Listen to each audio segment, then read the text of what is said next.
the Concert Pipeline. That's Jens Schiffel. And that is Steve Jones. And Jens, today on the podcast, we have an artist named Cristina Vane. We don't get a ton of female musicians on the show. Sometimes we do, but this one was brought to me, and I was like, sure, hey, sounds pretty cool. I'm digging her vibe, and it'll be a good conversation. So, had a good conversation. Great, sounds good. Welcome, Cristina. Yes. So we'll get into Cristina here in a little bit, but I know you're chomping at the bit to tell me a story, Jens. What do you got? I'm so excited about, sharing these epic stories with you about these everyday mundane things that happen in my life. While I'm stuck here at home, just like most other people are. But before we jump into that, super exciting story that everyone's going to love, and they're going to, share it with all their friends and everything. Let's do a beer check. How are you doing with your? It's full and ready. It's full and ready. Right. Yes. Cheers to you, my friend. Cheers. Cheers. I cheated a little bit. I drank most of it before we started. Ooh, that's against the rules, but I'll allow it in this case. So. Yeah. Yes. All right. Well, Steve, I got two quick stories to share. I'll just do my first one real quick here. Let me know if you are also in a situation where you find yourself working for a tech company, and as a result of that, you're just the default tech support person for your family and everyone else that knows you. I mean, it is pretty common that happens. Yes, less so now. I think since I am not technically in that role and not directly with it, like my family doesn't come to me for a lot of it because they can Google as well as I can. Right. But I do want to say as well, and before you get into your story, happy 12 years, man. We have been working together for over 12 years now, and it's huge. I remember working on site and working on a video with you, and you'd roll up in your UGG boots. That was epic. I was wearing UGG boots. You were, yes. Wow, yes. That was a long time ago. It was quite a look, yes, And I knew at that point that UGG we had boots? to be friends. Really? Like, why would I wear UGG boots? It doesn't even really snow in Sacramento. I mean, one might wonder the same thing, but it absolutely happened. So maybe I was on my way up to the mountains and decided, oh shit, I probably should go to work. That could be too. You did have a house in Auburn back then, right? So. Oh, that's true. Yeah, maybe that's why. I don't know. Anyway, let me tell you my story. So what was I talking about? Yes, my dad. The conversations I've had with my dad, over FaceTime. When you think a conversation is going to last like 10, 15 minutes, it's not too unusual for it to take over an hour, like hour and a half, 2 hours. Yeah. I'm like the tech guy for anything that happens to him. I have got to tell you that the issue that they presented to me today was like Twilight Zone. Like, no idea. Like, what? Okay, so what is it? Break it down. All right, so let me break it down. So my stepmom said that she printed a piece of paper on the printer because she wanted to make a photocopy of it, right? Okay. And what happened is that the printer spit out a blank page. Okay,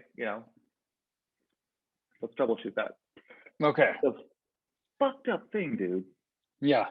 Is that like 10 minutes later, there was a knock on their door, and their neighbor handed them a piece of paper that got printed out on his laser printer, and it was what she photocopied.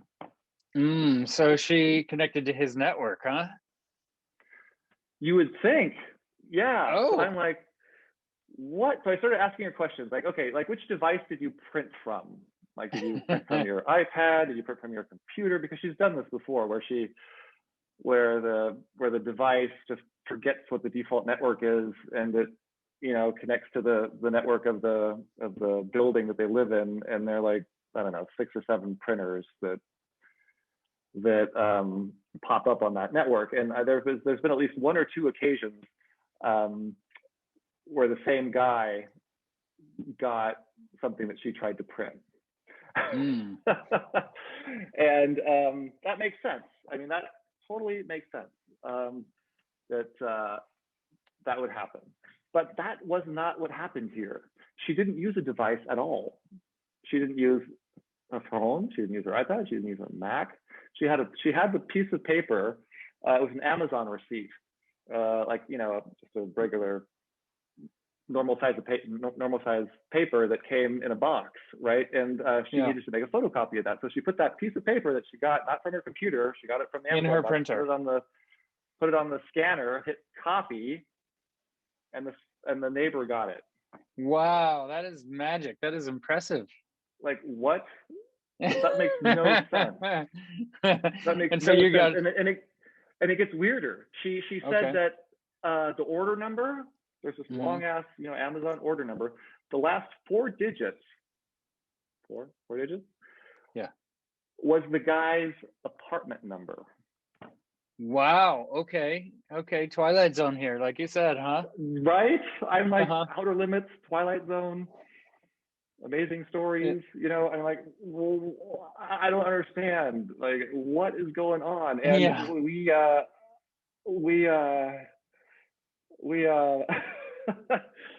logged into their machine. I logged into the printer itself, and there's nothing in the printer settings that would possibly suggest that this thing was connected to any other network, or she had accidentally hit the fax button, and that guy was on fax speed dial. I mean, nothing like that. Yeah. So I'm like, I don't know. This is just weird. I got to talk to Steve, man. We've been on the phone for an hour. Let's talk about this tomorrow. I'm done. Yeah. Wow, that's pretty trippy. If anyone knows why this could have happened, please let us know. Tweet us at Concert Pipeline if you have any idea about what's going on there. Totally. So as I close out this story, let me just say, we reset the whole printer, and we made a test copy. And as a joke, I said, you know what? Just take a blank piece of paper, and on that piece of paper, just write, "I know what you did last summer and where you buried the body." And my dad didn't really understand. Like, he didn't get the reference. No. So he wrote it. He wrote that down and put it on the printer. And I was like, no, don't write that. We're writing it. We're doing a test copy, and if this guy gets it again, oh my God, he's gonna freak out. Yeah. Anyway, wow. We weren't able to replicate the issue, and it continues on then, huh? Yeah, one to ponder. Yeah. Well, I don't have a segue, but I had a short trip to Tahoe with the kids. Took them on the road and went up to the snow, and it was, I'll tell you, I'll just say it was relaxing. It was nice. The kids had a great time. Saw more snow than they ever have before. So was it dumping while you were up there, or did you just? We saw a couple of snowflakes, but it didn't really snow while we were up there. There was a ton of snow on the ground, and and the days were mostly sunny. So it was it was good. Got to spend a day with one of my old friends, Colleen, and and see her since she lives up there. And nice. So she meet up with you guys, or did you have to go to Nevada? She was in Nevada, right? Yeah. So she came out to where we were staying and brought some snow gear, and because we don't have a lot, we don't need it here,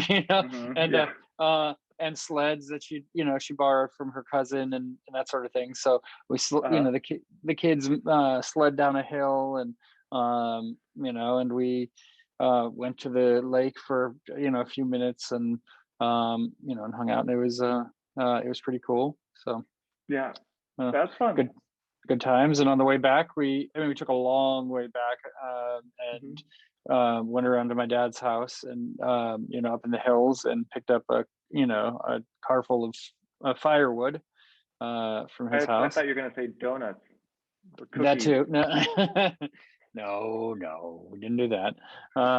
Yeah, we got firewood, and we Nice. took a long trip back, but it was good to get away, Yeah. just get away for a couple of days and do it safely, and show the kids a good time while my daughter was having a winter break, and my son still did virtual class through through Zoom during Mm-hmm. that period. So There are some advantages, I've got to say, with yeah, the virtual learning thing. As long as you have a solid internet connection, you could probably do it while you're doing on a road trip. we did it on a road trip. Yep. Yeah, just like you guys Yep. did. Yeah, so it was pretty good. You had one more story you wanted to share with us, Jens, before we bring our guest in. Yes, one more quick story, and I'm super excited you guys were able to make it up to the snow. I'm jealous I haven't been able to do that. I haven't seen any snow, except on TV in Texas and places like that. But Oh, that's a mess. That's So on the last pod, we were talking about how my wife and I are going to get a hot tub installed in the backyard. We did talk about that. Yes. So that's coming on Tuesday. So what we did today is we kind of mapped out what the optimal location was going to be to put that thing.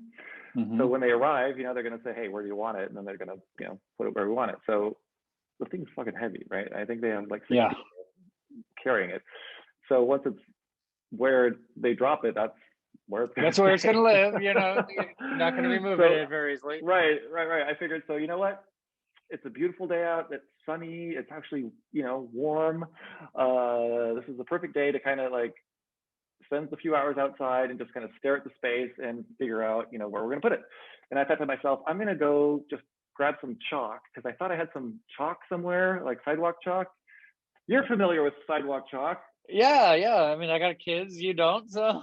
Got kids. I don't have kids. You have kids. I remember the last sidewalk chalk story that you were telling was about the huge happy birthday or whatever celebration that was that you guys were doing, and how like the chalk would not come off. The spray chalk.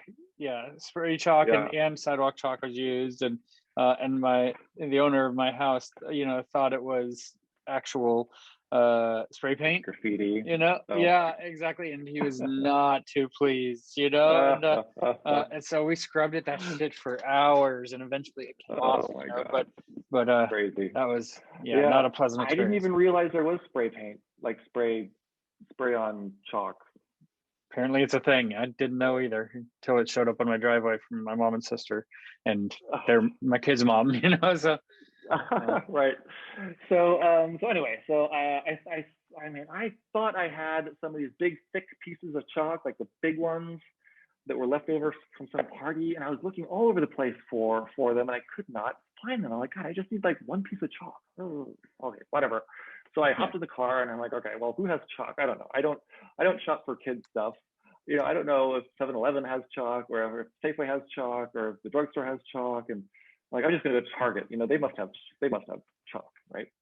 Yeah. So hop in the car, right? In the morning, go to Target, and the chalk was easy to find. I've got to say, in that big, huge store, it did not take me a long time to find the chalk. But in my mind, the whole time, I'm thinking, I just need one piece of chalk. I have one big, thick piece of chalk. Yeah. Target does not have one piece of chalk or one thick piece of chalk. No, you're not getting just one yet. So I don't know what you're thinking. I just need one. You're going to get a 40 right? pack. Uh-huh. This is what they fucking had. So there you go, 48. Yeah. Pieces of chalk in all these different colors. It was the only thing that it was the only chalk they had. I'm like, I don't need 48. It's only $5. I don't need this much. Like, what am I going to do with it? And so I went online, like, okay, you know what? There's probably some more chalk somewhere. I'm just in the wrong section.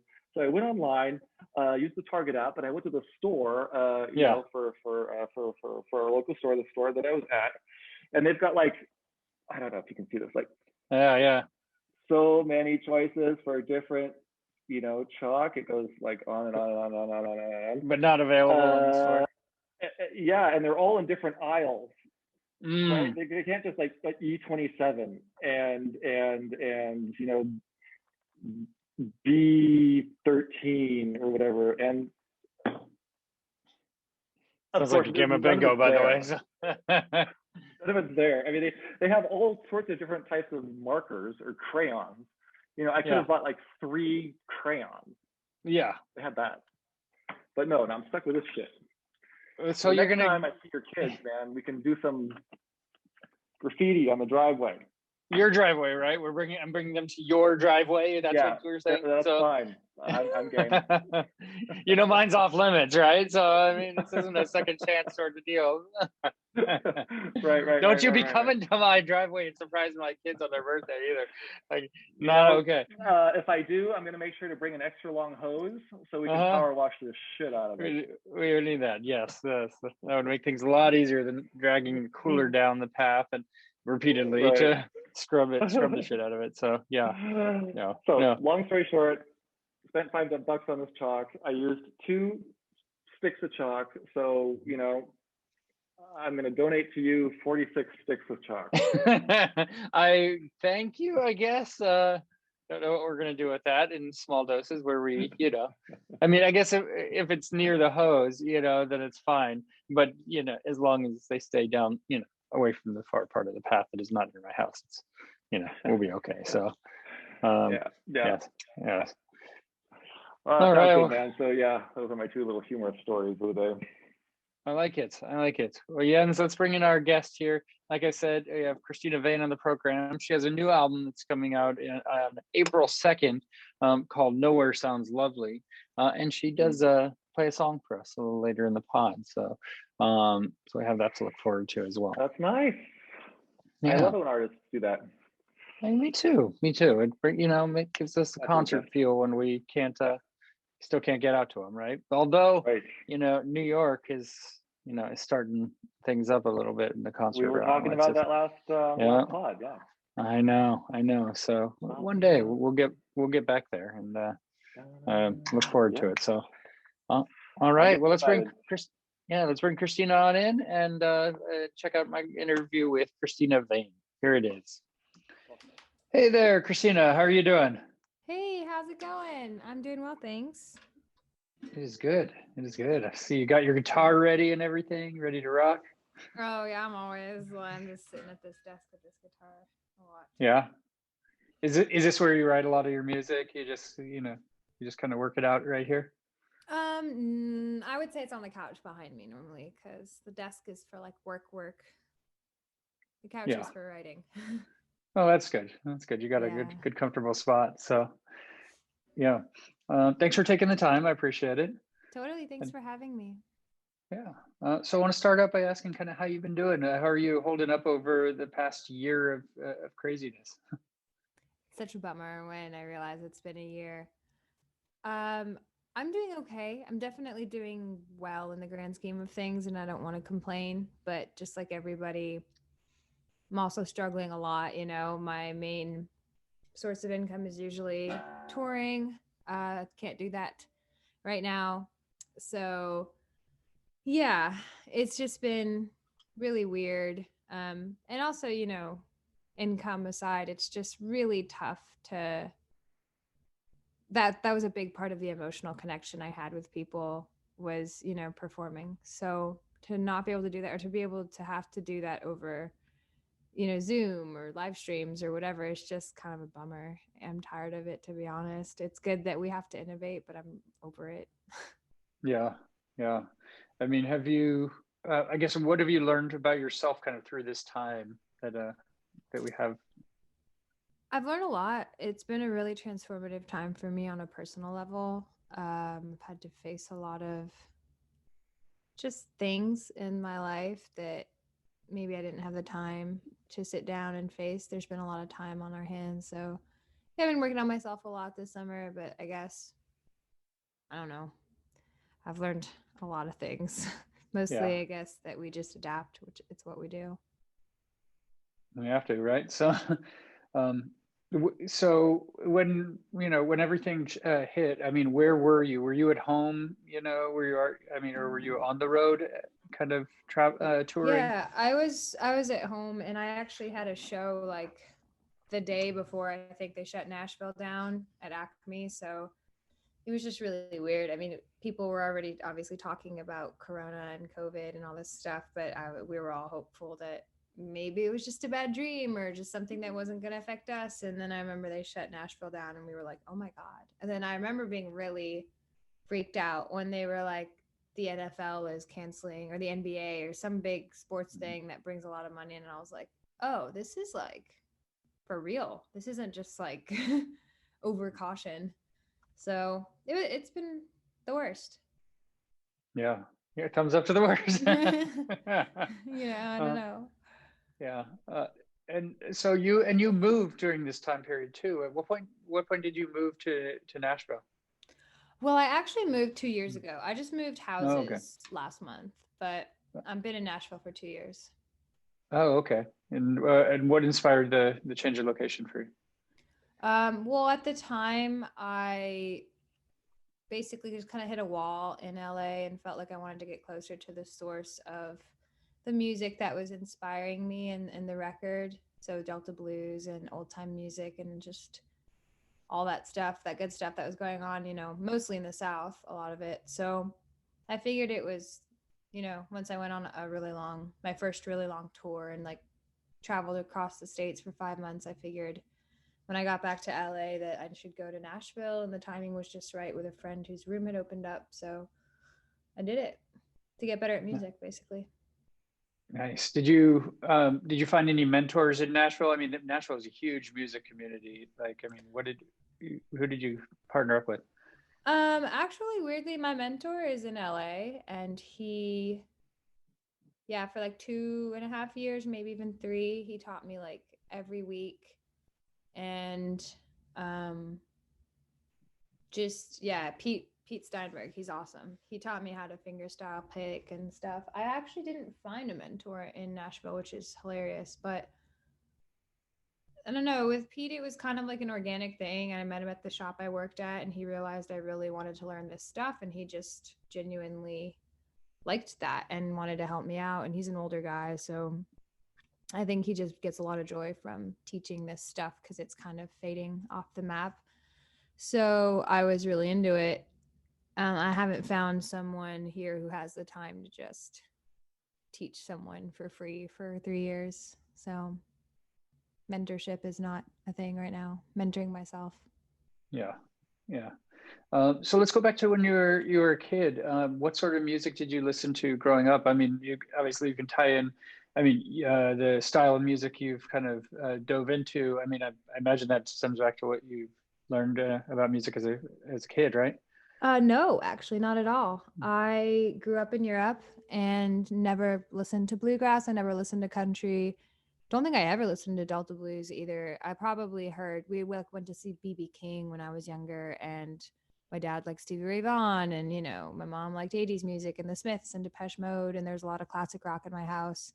I listened to punk and metal and indie rock, virtually everything except Americana. Yeah. Yeah, so I wasn't raised on this at all, actually. But you grew up in England, France, Italy. Like, how did that form your musical taste? What did you latch onto over? Well, I latched onto the bigger stuff that made its way over, like Alanis Morissette. She was just in England and in the US. But then there's a lot of like Anglo-Saxon music, like the Cranberries or the Corrs when I was really young, and Lily Allen, and just like all these people. And I was really big into the British indie scene when I got into like middle school. So the Libertines and everything Pete Doherty and Carl Barrett, like all that stuff, all the indie music too, the Strokes. So yeah, it's just funny that I've landed here and that I felt like I found my voice in slide guitar, which is pretty far from what I grew up listening to and playing. Yeah. And moving around so much, I mean, did you make friends pretty easily? How were you as a kid? Yeah, I I didn't really have too many problems. I think when I moved for middle school, there was like one girl in my class who didn't like me, but I still had friends, and yeah, I've had friends most of my life, but I've moved around a lot, so they don't always stick around in your life, if that makes sense. Like the people I went to school with when I was in primary school, I don't know them now. So they're not, that's the consequence of moving, is you don't have like childhood friends and stuff like that. Yeah. So you're fluent in 4 languages, is that right? Yeah. Okay. Have you written music in different languages as well? No, actually. I used to write poetry in French. But no, I just don't feel compelled to write in other languages. English is definitely my like best one. I'm fluent because my mom's Guatemalan, and she spoke to us in Spanish, and we lived in Italy growing up, so we had like a cocktail when we were really young. But then there was a period of time where we were schooled in English, and we kind of left those languages to the wayside. So even though they're in there and I speak them fluently, especially if I've been around, like when I go see my mom in Guatemala, it takes like 2 days for my Spanish to come back. But I use English so much because I live here, and I've done most of my schooling in English. So although I have studied like Spanish literature and did a lot of bilingual classes in both in college and in high school, because I was a bilingual kid, I still mostly just write in English. Yeah. What was your primary study in college? Comparative literature, actually. It was literally studying different cultures, literature, and forms of art. And did you plan to use that to kind of write music, or what were you thinking when you were in college? No, actually not at all. I wanted to maybe major in music, and then I got to college and my school was pretty, from what I could tell, pretty limited in the music department, in the sense that they had great teachers and cool classes, but it was almost all classical composition or contemporary composition or jazz performance. And there wasn't a whole lot of in between. There weren't classes on, music business or things like that, to my knowledge. And I just wasn't fitting into either of those categories. So I decided to just study what I wanted. And comparative literature, you need to speak 3 languages to do it. And I was like, well, this is a good major. I love literature. I love languages. It's not going to help me. I mean, I thought maybe I would be a translator or something like that at the, for the UN or something. But it decided to be a musician instead. Yeah. And you at one point at least wanted to drop out of college, is that right? But you pushed through. Yeah, I mean, I don't want to make it sound like some kind of crazy story. I just like thought I might drop out to be a musician, that it might be time better spent, but like it was not, that didn't stick for very long. You know what I mean? Especially because my parents helped me out with college, and I don't think they would have been too pleased if I just like, as a thank you, dropped out, and I figured I might as well have a degree, even if it is in comparative literature, because it just shows, that you went to college and worked hard and learned a bunch of things, even if it's just like a literature degree or whatever. It just shows work ethic, I guess, on some level. So I'm glad I graduated. Yeah. Yeah, I know the feeling. It's like, okay, I'm not using my degree that I got, but it shows I, put my mind towards something and, was able to complete it, right? So Totally, yeah. yeah. So your dad, he gifted you your first recording session, right? Yeah.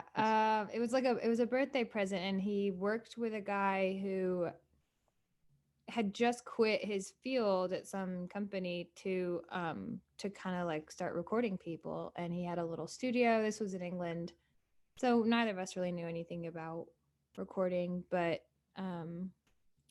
Grant is his name, Grant Strang.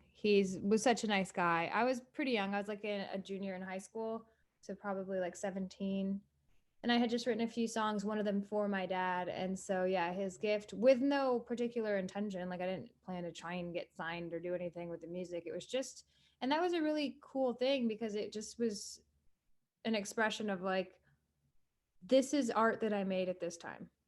It wasn't anything else besides that, which I haven't, ever since that it's been different, but like there was no plan to release it or anything like that. It was just like, cool, I have these cool songs I made.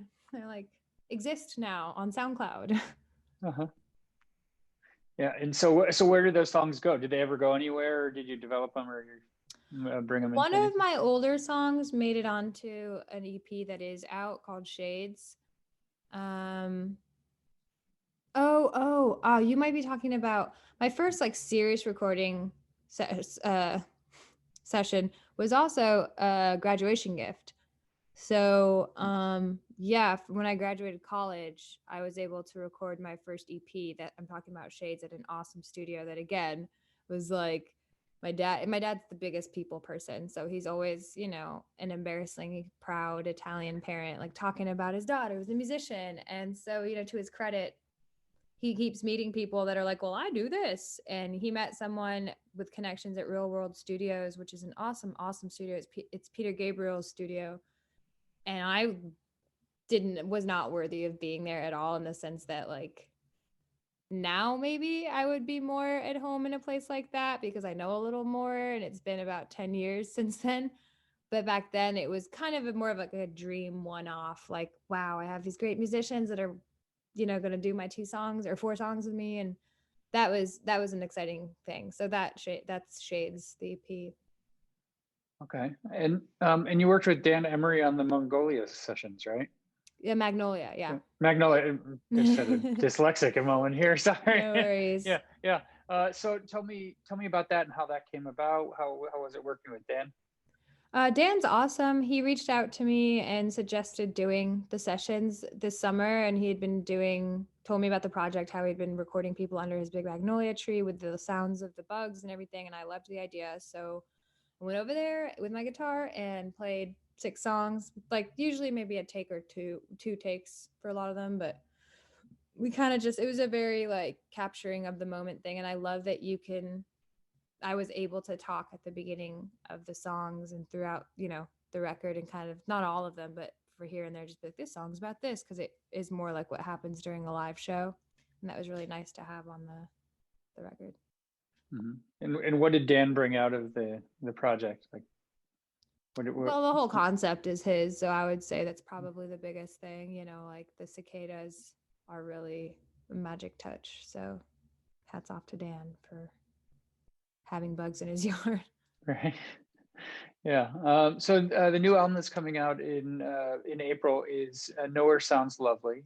And I got a chance to listen to it, and it does sound lovely. Thank you. Yeah. And so tell me about this album and kind of first how you went into approaching it. Like, what was your initial approach?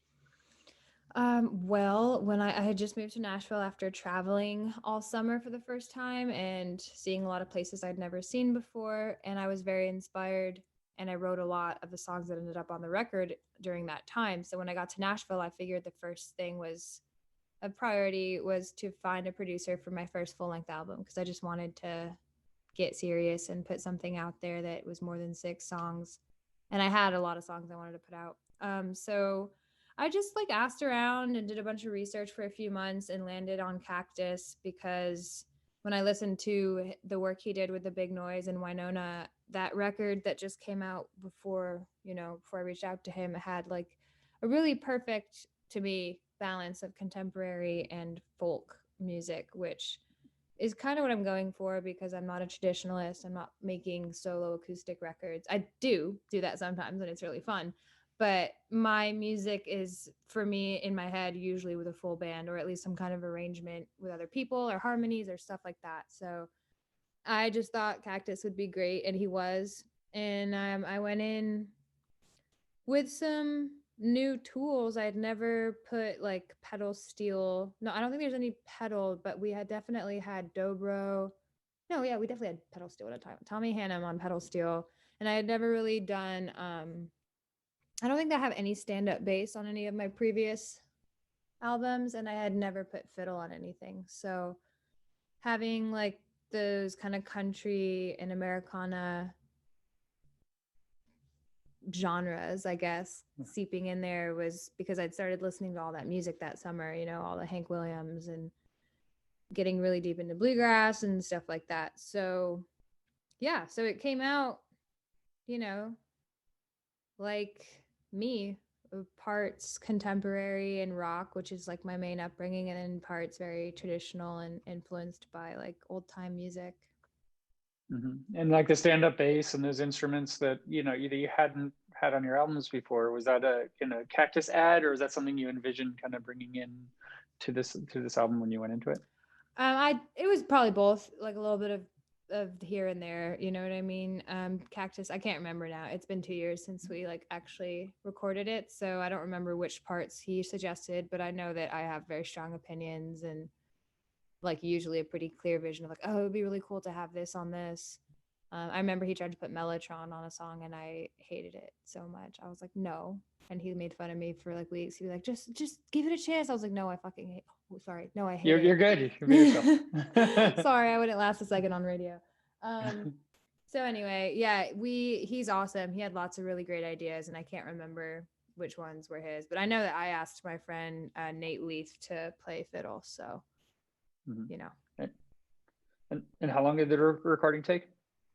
It took a few months. The mixing took like a really long time just because I was really being persnickety about my vocals being kind of hot, and it took like months of me just being, so I feel really bad for Rodney now, but he was perfectly nice about it. It just took a lot. I was on tour, so it was also like a lag of communication. They would be doing shows that summer with Winona and be on tour, and then I was traveling for months out of the summer, so it was like trying to listen to that on these bad speakers on the road and get him good feedback was really tough. So we kind of had to reconvene in the fall. Yeah. And when you went into making this album, did a piece of you think about, okay, when I do, play these songs live, this has to be attainable, something I can bring into, a live performance? Not really, because I play solo so much that I'm used to people not hearing the entire vision. So it doesn't bother me. Like I've played duo arrangements, I played with just harmonica, I play mostly with just a trio actually in my everyday. I don't even bother with like the extra stuff. But Nashville being Nashville, if like my homie's around and he plays fiddle and he wants to play a few songs, like I've had people join me for certain gigs on the fiddle for sure. So yeah,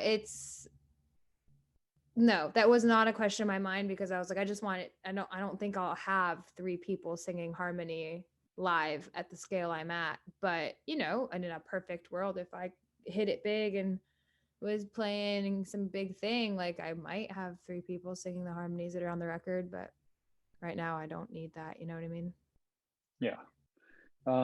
So Badlands is the first single off of the album. Can you tell me a little bit about that song in particular and your approach to it?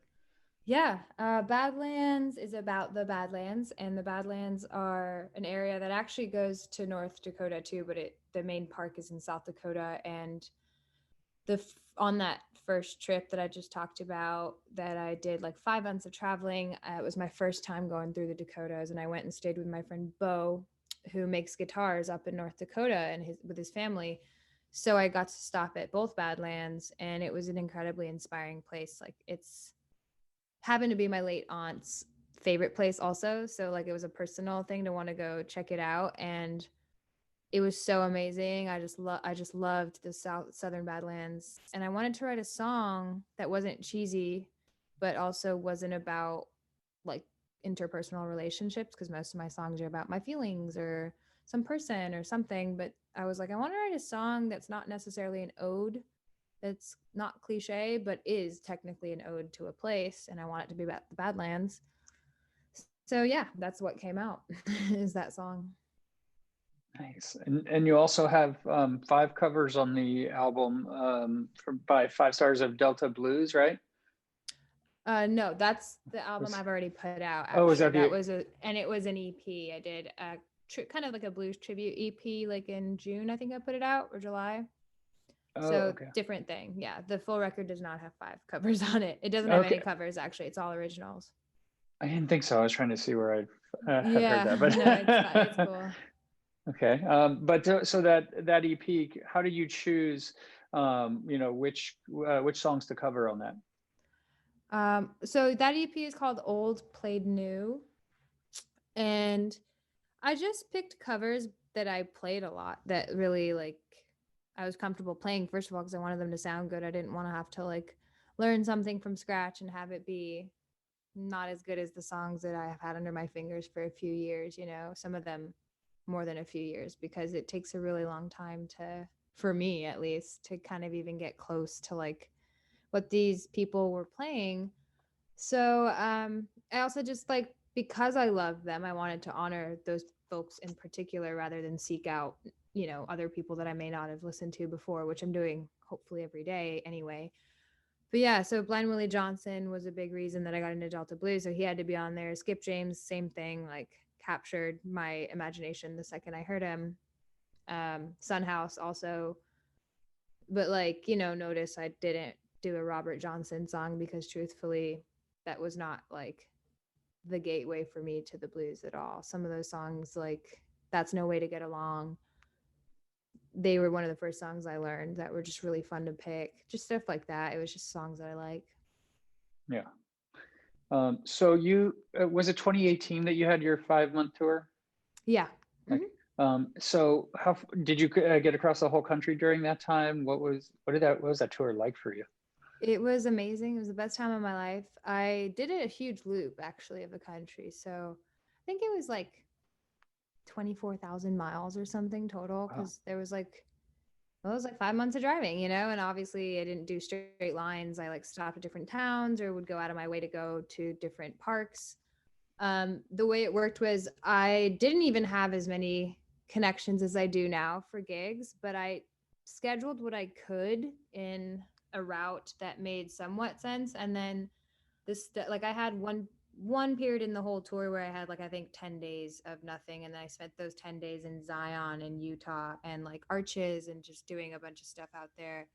But most weeks it was like, okay, I have 2 gigs this week, maybe 3 or 4 if I'm lucky, and then the rest of the time I'm going to go to the nearest awesome, exciting thing like Glacier Park in Montana or the Tetons. It was all parks basically. It wasn't much else, but there's just so much nature and beautiful monuments to like discover that wound itself into the experience. And obviously staying with strangers a lot of the time that I would meet on the internet or just be like, hey guys, I'm in Florida. I don't have a place to stay tonight. Who can put me up? And I'd have someone from Instagram be like, I live here with my wife. Come stay with us. And it was really an awesome time. So yeah, I recommend it to everybody. To travel alone is really exciting.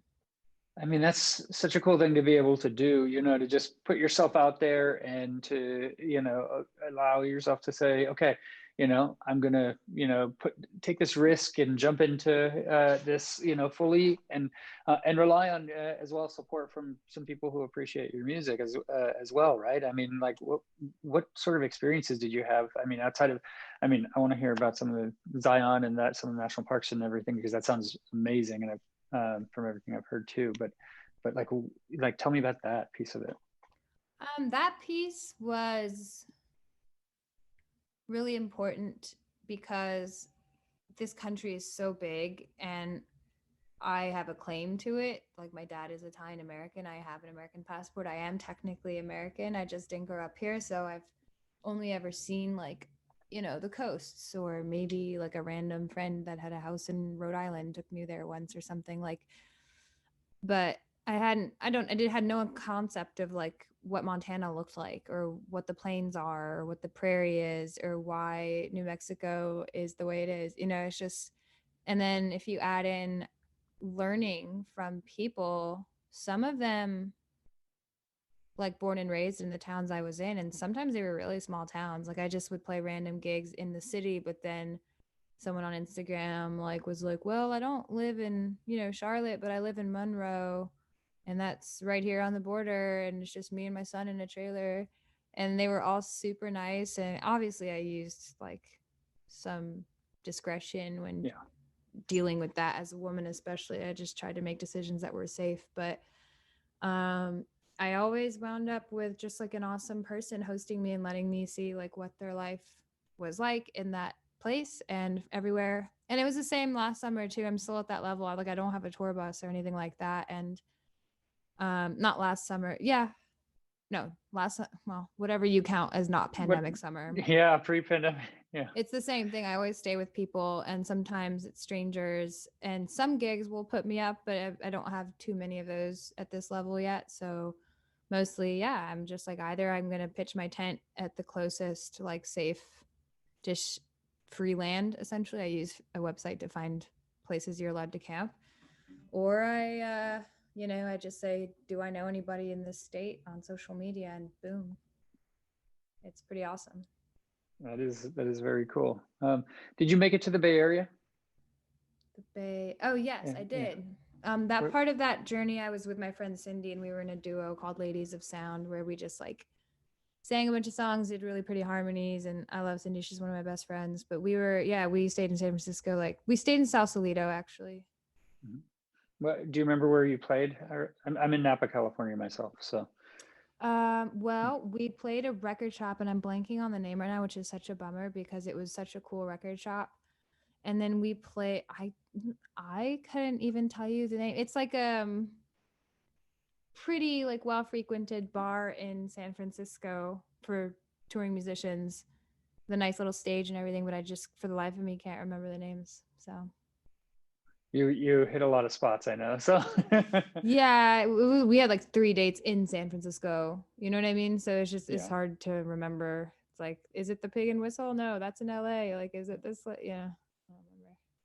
Yeah, no worries. And so you said you spent some time in Zion. I have friends who went out there last year. Tell me about that experience. Yeah, I stayed in Zion. I actually didn't like staying in the park because it was August and full of families and just really crowded and stupid. But I really liked staying outside of the parks and just like dispersed camping or free camping, backcountry camping. And I got hip to that. So I was staying for a while outside of like Bryce, I think, in between Arches, because there's so many cool parks there. But then I stayed in Zion because I had the reservation, and it was, the hikes were amazing. I did the coolest hike of my life there. I did the Narrows, which is like you hike through this slot canyon that's a river. So you basically walk through water most 95% of the way, but you just kind of like deal with it, and it's awesome. Yeah. But yeah, my favorite places were that and the Tetons in Wyoming and Glacier Park in Montana. Was Those were probably my top three for sure. Okay, so it sounds like a lot of fun, and hopefully, hopefully you'll be able to tour again soon, right? So Yeah, fingers crossed. that's a hope. Well, Christina, I want to thank you for taking the time. I know you're going to be able to. Yeah, you got your guitar, so you're going to be able to play a song or two. Yeah, I figured I'd play a song off the record to wrap things up. It's called Heaven Bound Station, and let's see it. Well, I don't know if you're gonna even see anything, right? Or is this just a audio? Yeah, it'll be on YouTube too. So Okay, cool. So yeah. I'm like trying to get my guitar Making sure in it's the perfectly shot. angled because that's more important than the sound, right? So Yeah, I mean, like, who cares about this whole thing? But the guitar. Okay. Here we go.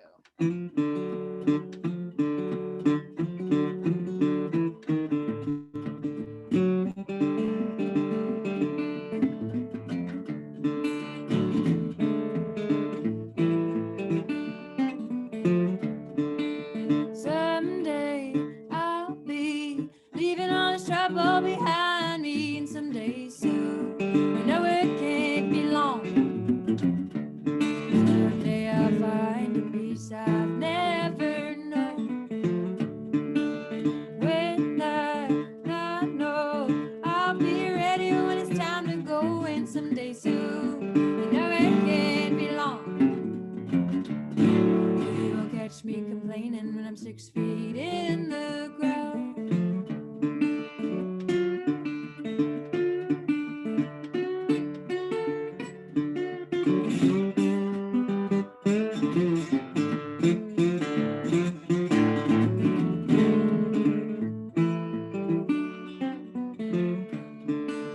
When my time comes, meet me at the heaven bound station. I'm gonna get me a ticket to a place of drinking song. No time to worry about the bad things that I've done. Won't you make mine better? Make sure when I go that I'm dressed up. I'm going to a house behind two pearly gates.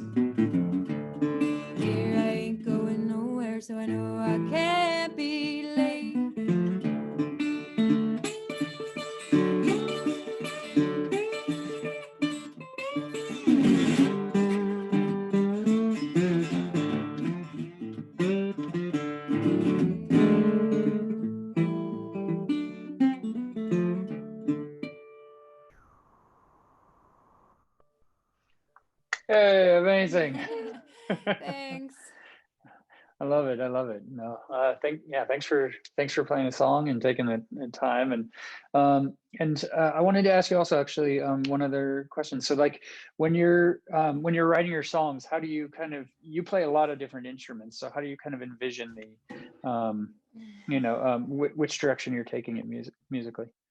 Yeah, it's mostly just sitting down with whatever instrument is on deck. Like if I'm playing the banjo and I'm just feeling funky and I'm not practicing an actual song, and I always do melody, like I always do the instrument first. So basically it just takes me coming up with a riff or something that I'm like, oh, I could write a song to this, and it just whatever's in my hands at that time. Or sometimes it'll be like I'll write something on a standard tune guitar, and then I won't like how the key is in E or out of the fingerings that are the riff is best in. So I'll be like, well, I have a baritone guitar and that's out of B's and that suits my voice better. So I'll play it on that. Or, it's like sometimes I adapt, but it's more often that I just come up with a riff on that instrument and go from there.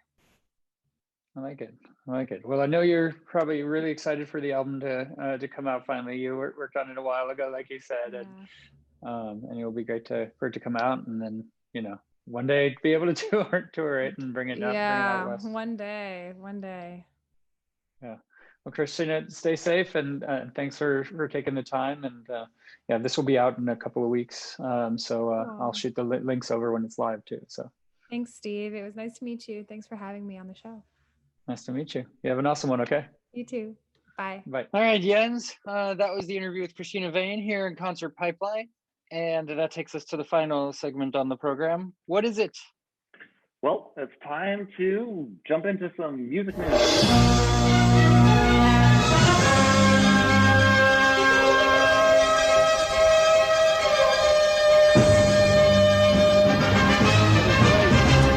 All right, we each have a couple of stories this week on what's going on in the music world. Believe it or not, there is happenings in the music world to talk about. So we will hop right into it.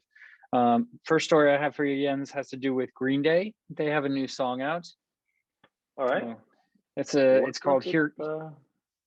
It's called Here Comes the Shock. And it comes complete with an aerobic workout video. Oh, well, that's kind of a new one. I think that's helpful for those times where you're at home and not getting out as much as you need to. You want to listen to some new Green Day, get your exercise on too. Why not? Yeah. So they've announced the new track via Twitter this past week, and it officially came out in North America before releasing to the rest of the world. And the track was also played as part of the NHL outdoor games at Lake Tahoe on NBC. It marks the band's first new material since 2020's Father of All Motherfuckers, which, by the way, I do not recommend that album. It is not very good. Not a fan. Not a fan. It sounds like you're just not that into it. No, I gave it a listen, and it was tough. It was a tough listen. And I'm a pretty sizable Green Day fan as well, but they have had some real big hits in my book and some flops of recent, since American Idiot, they had Uno Dos Tre, the 3-part series, album but Billy Joe was, on drugs heavily during that and had to go to rehab. That was a big flop. This one, is massive. They were planning on playing stadiums. They're starting a stadium tour with Weezer and Fall Out Boy, and that got cut short because, there was a pandemic. They were going to play AT&T Park, so there was a big following behind it, but that doesn't mean it was good. So, but I have not heard this new song, I'll say, and also this is the first since Billy Joe Armstrong did have a recent solos cover album called No Fun Mondays. He would play songs live and stream them one a week during quarantine, and he took the recordings from those and put it into an album. And this comes just weeks after Green Day played their first live show in nearly a year, bringing a career-spanning 3-song set to the annual NFL Honors Show. They played Holiday, Basket Case, and a 2016 track called Still Breathing outside the SoFi Stadium in Inglewood. So they are still set to return to the UK for their coronavirus delayed Hella Mega Tour with Weezer and Fall Out Boy in June. We'll see if that ends up happening, but it's on the books as of now. And Rivers Cuomo from Weezer believes it's still going to happen. So interesting. So I mean, do you know if these are people that were never refunded because they were like, "Oh, we're doing this, just hold on, sit tight"? It's hard to tell, right? And I've interviewed a couple bands in England recently, and kind of getting a sense for how things are over there. There's a new strain of the virus, and I don't think things are to the point where you can have a stadium show yet. But like we said, New York is starting to find creative ways to do it. So maybe they're just cutting the tickets down to 20% of seating or something.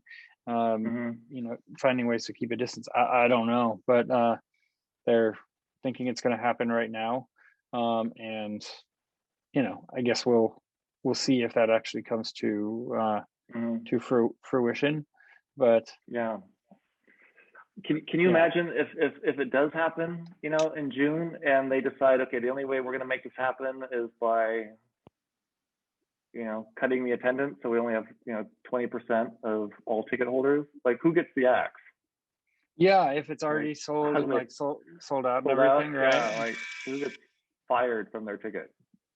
I know that's a tough one, but I don't know. Not a decision. Yeah, all right. Tribute. I don't know, but we can listen to a little clip of their new song.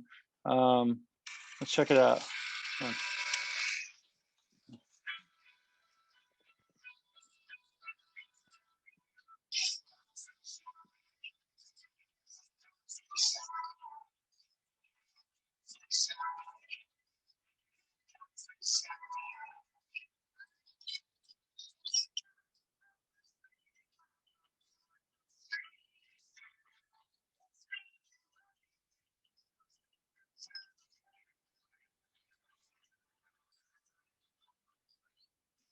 I'm not. Did you hear anything? I heard nothing. It felt like a fish with a harmonica fell into the water. Something like that. I just, I'm not feeling it.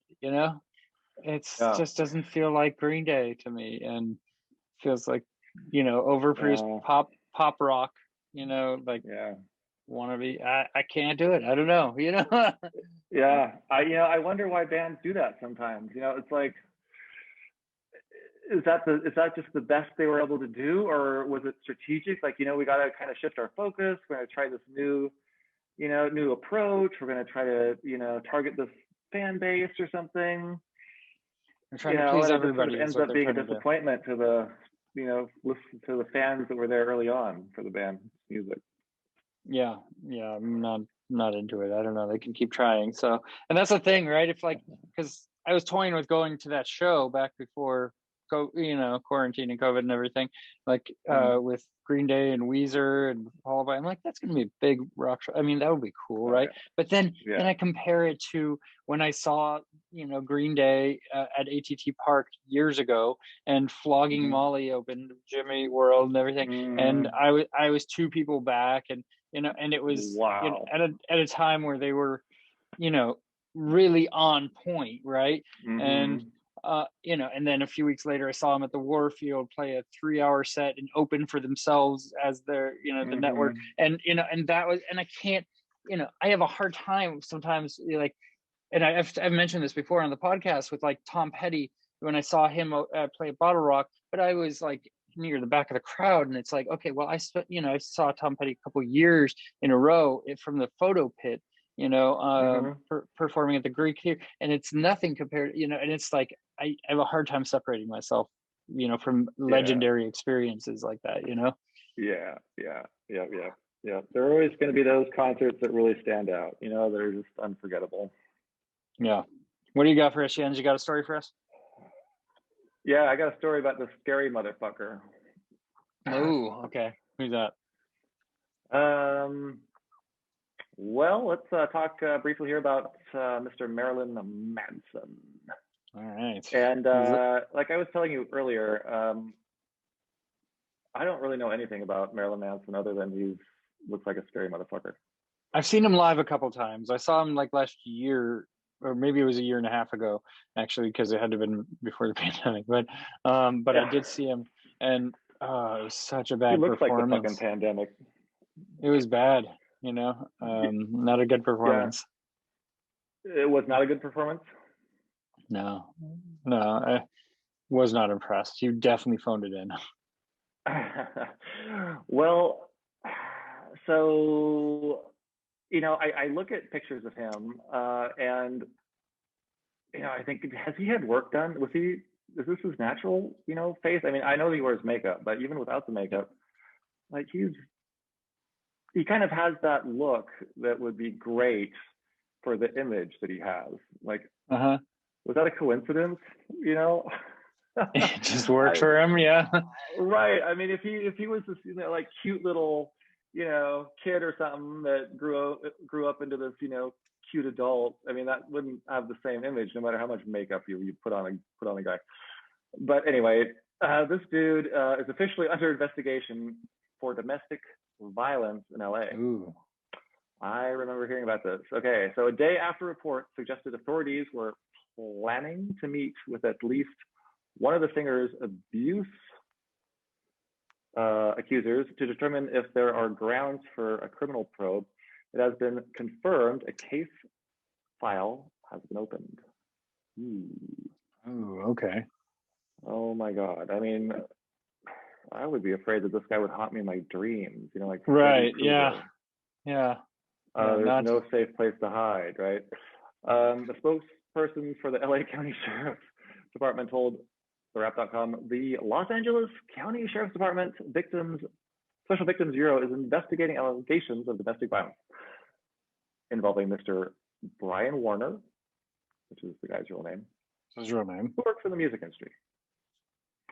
They added the incidences occurred between 2009 and 2011.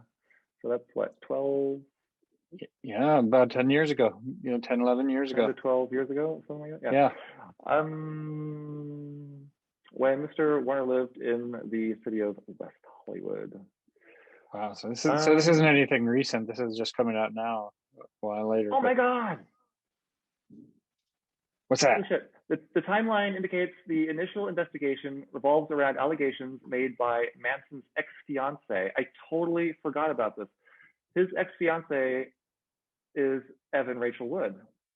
Okay. Who was engaged to the Rock is Dead star for 7 months. I totally forgot about that. I didn't know who Evan Rachel Wood was at all until Westworld debuted on HBO. Hey, we talked about this recently, right? Like, yeah. Yeah. Dude, she's fucking awesome as an actress. I don't know about her as a person at all, but she was just spot on for that role. But yeah. Man, I can't imagine these two people being together. Okay. It's a weird combo, huh? Really weird combo. I guess maybe, I don't know. I won't talk shit, but fair. That's what it's all coming down to. Yeah. So Evan says, is her name Evan or Evan Rachel? Like, what's her first name? We'll call her Evan. We'll go with Evan. Sure. I don't know. All right. I don't know what she goes by. Okay. She named the musician as her abuser in a candid Instagram post on the 1st of February, claiming he began grooming her and horrifically abusing her, oh my God, when she was 18 and he was 36. Fuck. Wow. She says, wow. I was brainwashed. He's twice her age. Yeah, like he got her right after she turned legal, I guess. She says, I was brainwashed and manipulated into submission. Ooh. So there are others involved. There's an actress from Game of Thrones involved. Similar abuse claims. blah blah guide. So this has happened to several women. Well, hopefully everything comes together the way it should, right? So, I have a lighter story for you, Jens. Please. It has to do with David Lee Roth and how he got out of jury duty. David Lee Roth. Why was he in jury duty? Well, so he's because been. He got the letter to ask him. I mean, I think that's how that works, right? I don't think he emailed in saying, "Hey, can I get some jury duty, please? I don't have a lot to do," right? Right. But he has I would think that stars, or just celebrities, would be permanently exempt from jury duty. No, that's not how it works. Yeah, it doesn't work like that. But you would think that maybe it should work like that because, I mean, I'm sorry, maybe I'm just talking, about myself. But if I was selected for a jury and there I am, as a juror, and then my other fellow jurors are around me, and it's like next to me is David Lee Roth, like, I wouldn't be concentrating on the trial. It'd be so hard for me to focus on the trial. Like, oh my God, David Lee Roth, which would make me a good juror.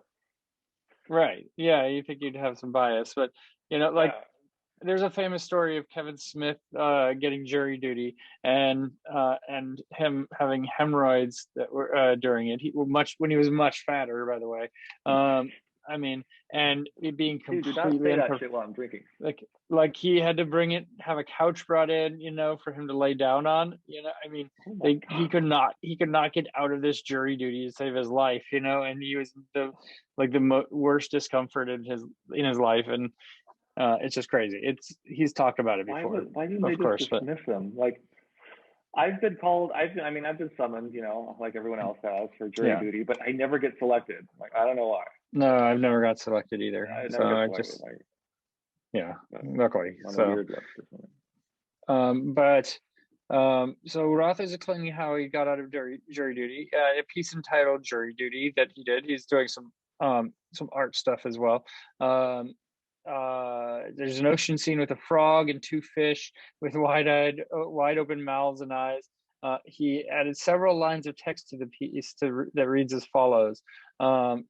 Transcript. Judge said to juror number 7, juror number 7, do you think you would make a good juror? Number 7, yes, Your Honor, I do. Judge, and why is that? Number 7, Your Honor, I've done a lot of traveling and I know the good and bad neighborhoods. Judge, good and bad neighborhoods? Number 7, Your Honor, I've seen whole communities where every single person in them was a crook, a liar, a thief, or covering for somebody who was stunned silent. And then Judge said, juror number 7, can you tell me one of those neighborhoods? Number 7 said, Your Honor, my first example would be the legal community of Beverly Hills. This was how I got out of jury duty, he said. So. Well, yeah, that'll do it. It seemed to do the trick for him. So power to David Lee Roth. I'd make it more simple. I'd be like, I don't think I'm a good candidate because I see dead people. That works too, all the time. You should try that next time you get summoned. So let's see if it works. Yeah. You got one more story for us, Jens? Yes, I do. All right. Let's talk a little bit about Oasis, specifically about Liam Gallagher. All right. What's Liam Gallagher? So this dude, Liam, he says that an Oasis reunion is gonna happen. Okay, and what does Noel Gallagher say? That's all I need to hear there on his side, right? Yeah, right. I mean, it's like all people need to agree in order for a reunion to actually happen. So I don't know. I mean, it sounds kind of optimistic here, but I don't know. I'm not crossing my fingers. So the 48-year-old rocker once again sent fans into a frenzy on social media on Sunday. Yes, after he reignited rumors, his former band Oasis, whom he fronted with his brother and bitter rival Noel, No. Yes. It's Yeah. like, okay, I know we just had Christmas, but I know, because we got Christmas on your mind, right? So. right, I got Christmas on my mind. So, Mhm. we'll get back together after more than a decade apart. So Liam responded to a fan on Twitter who begged him to get the Wonderwall hitmakers back together so they could see the band live. The fan wrote, "Hey Liam, I need you to give me that hope that Oasis will come back, please. I'm 19 years old and I want to live that concert. I hate not being born earlier." Mm. I feel the pain, man. Yeah. Like, part of me wishes I was alive to see an Elvis Presley concert. Like, how cool would that have been? Yeah, of course, it would be great to go back to that time and see that sort of thing. But that's what we're talking about here with, with Oasis, right? It was a period of time when they were around and able to do that sort of thing. Those brothers don't talk to each other. They are one of the biggest, feuds in rock, and one of them, will pull, and say it's going to happen. The other will not even talk to it, and shut it down completely at every possible turn. So until I see a video of those two together, saying, "Yeah, we're gonna do this thing. We're gonna, we made amends. We're bros. We hung out and over this weird, crazy time we're in, and we're just gonna do it. Let's go back and find our champagne supernova. Yeah. Like, Yep. I don't believe it. Yeah, I know, and I think that, if something like that is ever going to happen, if a video of these guys surface where they're in the same video, performing with a band, I mean, it's going to be like Photoshop, whatever the video version of Photoshop is. Yeah. Right. It's like, you're going to have to it's force it's it not to going to be become real. real. It's not going to be real. So anyway, he didn't give any further information on the subject, and fans have since speculated the group could reunite later this year. And the brothers, they fell out. This was a while ago. They fell out back in 2009. It's been a while. And I think I saw them live in like their last tour, whenever that was. I mean, it had to have been 07 or somewhere around there. So 06. I don't know. It was right around the end of the end, I'm sure. So I'm not sure, but we'll see. He tweets on New Year's Day, Happy New Year's. It's a good thing to tweet on New Year's Day. Yep. Love you, bro. 2021 is our year. Come on. Yeah. Okay. I need some money, right, or whatever. He's high, dude. Yeah, I need some of that Oasis basically money, right? I think that the story here is that the dude's high. Yeah. The end, right? Not gonna happen. Yeah. Well, I have one more story for you, Jens, and of course, it has to do with Mr. Dave Grohl. It is the moment of Foo Fighters now, where their new album has come out recently, Medicine at Midnight. Well, the Foo Fighters have gone disco with a Bee Gees classic. They performed for BBC Radio. They covered "I Should Be Dancing" during a recent appearance on the network, and they appeared on Joe Wiley's BBC Radio 2 show Sofa Session, and became the DGs for the rock cover. Get it? DG? Did you get it? Do you get it, Jens? Yeah. Took me a little bit. I got it. And of course, they did covers of "All My Life" and "Waiting on a War." Or not covered, but they performed that. And "Waiting on a War" is awesome, by the way. Love that song. So Dave Grohl shared how the band came to cover the classic disco hit. "We've been going down to our studio every day and filming things and recording things. And this one day we had our list of things we were supposed to do, and it said record a cover song for Joe." And while we were having this conversation, somebody said, "Hey, have you seen that Bee Gees documentary?" And I was the last person on earth, the only person that hasn't seen it. So I was like, "Why don't we do a Bee Gees song?" And someone was just like, "Okay, how do we want to do it?" And I said, "Well, let's do it like the Bee Gees." But he said we started recording an instrumental track, and then I thought, okay, well, I'm gonna go out and sing it. And let me tell you, I've never ever in my life sung like that, but it was the easiest song I've ever sung in my entire life. I sang the song and it was like 6 minutes and I was done. I should have been singing like this for the last 25 years. Whoa. So I'm assuming Dave is doing the singing, right? So I mean, did somebody have to kick him in the nuts to like sing that high? Well, let's listen to a little piece of it. And there's a great video. Like he straight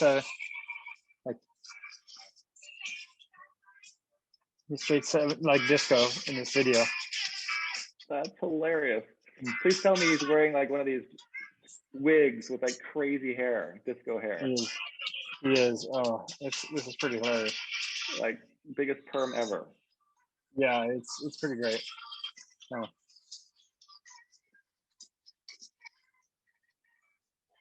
Speaking of Foo Fighters.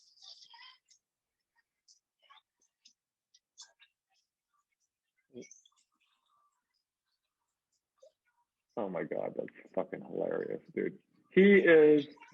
That guy should win a Nobel Prize or something. Yeah, he's a amazing. Major life achievement award just for his personality. He should indeed. So, yeah, keeping it real, keeping it interesting. Dave Grohl, gotta love him. Dave, man, thanks for being you. Yes, fucking rock star. Well, Jens, that's our show for this week.